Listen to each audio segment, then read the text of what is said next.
Arrive, je sais pas où il est mon petit Tom, mais là c'est maintenant qu'il faut voir. Parce qu'il est 19h55. Moi j'ai jamais vu dans la chronique. Tu t'embaignes Tom, Il est là, il est là. jingle. Voici sans abonnement. Allez Tom. Et t'as cru que c'était 21h? Non mais normalement il y a un quiz. T'as cru que c'était 21h, c'est ça? Ma Bonne année à faute. toi. Bonne année, meilleurs vœux. Merci. Meilleurs vœux, désolé. Je vois que l'effectif a pas trop changé en plus. Bon, c'est là que tu vois que le budget de la chaîne L'équipe et Montpellier c'est un peu le même, tu vois. Ça fait plaisir. Mais bon, comme dirait Savani, hein, vu l'argent que je gagne, je m'en fous un peu. Allez, nouvelle année, mais on reprend les bonnes vieilles habitudes. On commence avec l'image du jour, les amis. Et l'image du jour aujourd'hui, c'est Paul Lopez en train de signer son contrat avec Lens avant que celui-ci soit avorté. Une chose qui ne serait jamais arrivée sous Donald Trump. Voilà. Ouais, c'est fou quand même cette histoire. La dernière fois que j'ai vu un mec signer un contrat sans jamais qu'on le revoie, c'était Raphaël à la salle de sport. Ça commence à... C'était complètement gratuit, c'est la nouvelle année, on part sur des bonnes bases. Enfin bref, passons. Allez, la première info, c'est Didier Deschamps qui a annoncé son départ de l'équipe de France en 2026, dans 2 ans, et 2 ans ça peut être long, hein. 2 ans ça laisse le temps à Renaud de ressortir un album. Je suis allé le voir sur scène là, pendant les vacances, ça m'a fait la même sensation que le film Tenet. Je suis ressorti, j'avais rien compris. On le laisse tranquille, on va parler plutôt de Didier Deschamps qui va donc quitter la tête de l'équipe de France après 13 ans, ce qui en fait donc la plus longue prise d'otage de l'histoire.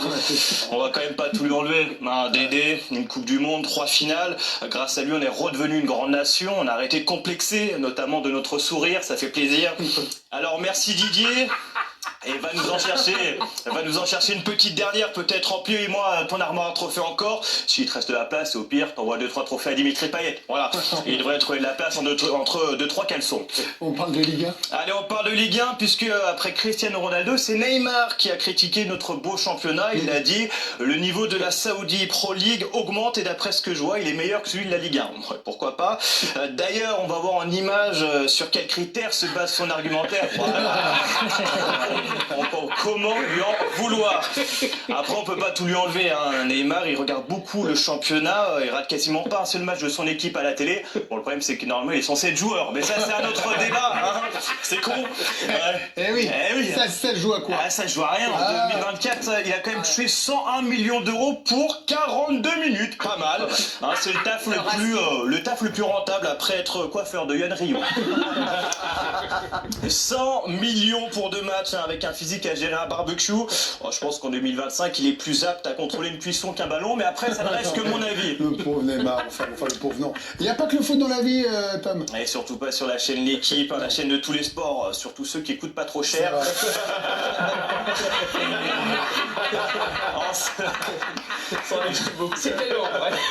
En ce début d'année, on est gâté avec le Paris-Dakar qui se passe en Arabie Saoudite. Je cherche pas à comprendre. C'est le Dakar tout court. C'est le Dakar tout court maintenant. C'est la première année d'ailleurs que je prends le temps de regarder le Dakar, ce qui montre 2 choses. Une, j'ai vieilli. 2, c'est que moi aussi je traverse un désert sexuel. Voilà, c'est un bel hommage. Mais vous savez quoi, j'y ai pris goût. Moi j'aime bien parce que c'est dangereux en plus. J'ai lu qu'il y avait des pilotes qui s'étaient cassé des trucs et perdu des doigts ou d'autres parties du corps, comme Sébastien Oreille, qui depuis est surnommé Sébastien Loeb. Oh là là, oui bien sûr. Bien sûr. D'ailleurs, il y a eu un gros accident là récemment, on l'a vu. Sa voiture a fait des tonneaux, hein. Il est sorti, il était plus lui-même. Il a dit il faut que j'écrive un sketch pour Michel Larocque. Non.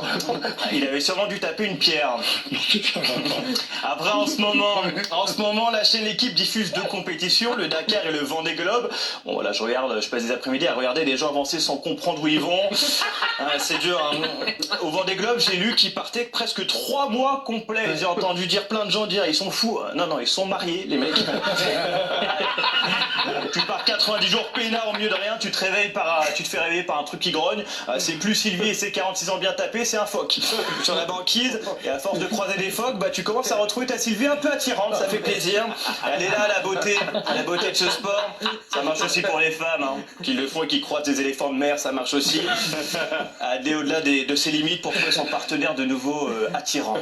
Le programme du week-end pour finir. Allez, affiche du week-end, et cette fois-ci c'est pas une blague, l'énorme affiche est sur L'équipe, le Classico dimanche qui oppose le Real Macon et ses Bagnolais pour les internationaux pétanques. Vraiment ne pas rater cet événement. Non, évidemment évidemment le vrai classico, la chaîne L'équipe le diffuse. Real Madrid FC Barcelone, finale de la Supercopa, avec beaucoup de suspense. Qui va s'imposer? Est-ce que Kylian Mbappé va briller? Est-ce que le FC Barcelone va-t-il pouvoir payer le péage pour venir au stade? On n'est pas sûr. Beaucoup de questions et des réponses dès 20h dimanche, ne le ratez pas. Et puis sinon, il y a aussi du biathlon sur l'équipe live, avec l'épreuve de la poursuite, où Nicolas Sarkozy essaiera de s'en sortir. Allez, bon week-end tout le monde. Merci Tom, ciao, et ça, l'équipe passe en live, le biathlon à ne louper sous aucun prétexte.